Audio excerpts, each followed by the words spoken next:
Faites rayonner la foi sur le continent numérique. Ensemble, recueillons plus de 200 000 $ en 2012.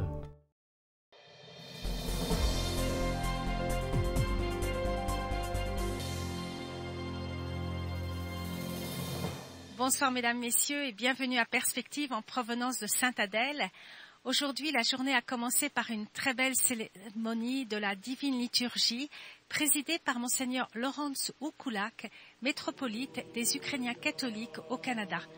En effet, le Canada est le 3e pays où les Ukrainiens catholiques sont nombreux, hors d'Ukraine.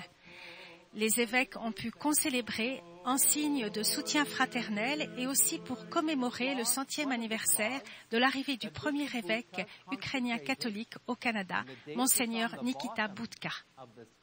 Venez, réjouissons-nous dans le Seigneur, chantons des hymnes joyeux à Dieu, notre Sauveur, Fils de Dieu qui est admirable dans les saints.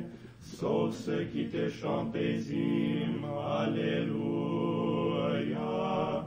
Tenons-nous à sa présence et louons-le, acclamons-le avec des psaumes.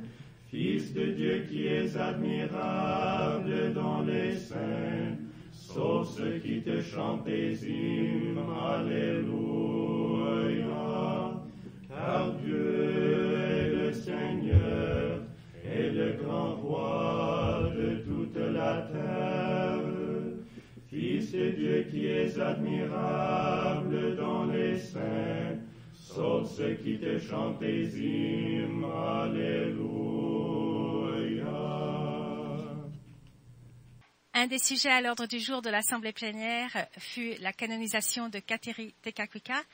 J'ai pu interviewer Monseigneur Louis Dicker, évêque auxiliaire de Saint-Jean-Longueuil, qui s'occupe de tous les préparatifs entourant la canonisation de Kateri Tekakwika. Il y aura d'abord le pèlerinage à Rome pour la canonisation même, précédé d'une vigile de prière.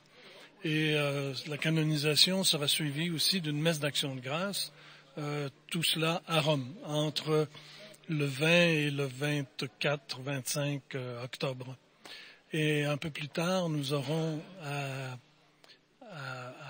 l'Oratoire Saint-Joseph une célébration d'action de grâce pour souligner la canonisation de Kateri. Nous avons choisi, de concert avec les Indiens de Kahnawake, le lieu de l'Oratoire Saint-Joseph, parce que c'est le plus grand espace couvert qui est capable de recevoir dans une église. De fait, c'est la plus grande église de Montréal, de la région même, et tout le monde sait où se trouve l'oratoire. Alors, on attend 2000 personnes faciles. Ce sera quelle date? Le 4 novembre. Maintenant, à Kahnawake même, simultanément avec les célébrations de Rome, la canonisation sera retransmise en direct à Kahnawake. On a installé 3 écrans géants dans le village ou sur la réserve pour accueillir le plus grand nombre de gens possible qui pourront suivre simultanément la célébration de Rome à Kahnawake même. À l'église de Saint-François-Xavier à Kahnawake, près de Montréal. C'est ça. Oui, la réserve de Kahnawake est tout près de Montréal, mais surtout dans le diocèse de Saint-Jean-Longueuil. Et vous attendez beaucoup de pèlerins à Rome? À Rome, seulement pour le diocèse, nous serons un peu plus de 200.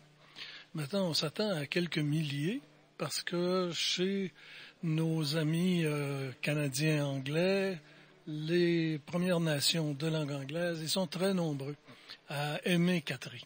Alors, il y aura sans doute quelques milliers de pèlerins en tout à Rome. Très bien. Sans compter les pèlerins qui viennent des États-Unis. C'est tout pour aujourd'hui. À la prochaine. Je suis Sœur Marie-Noël Chaumette, à Sainte-Adèle, à l'Assemblée plénière de la CECC.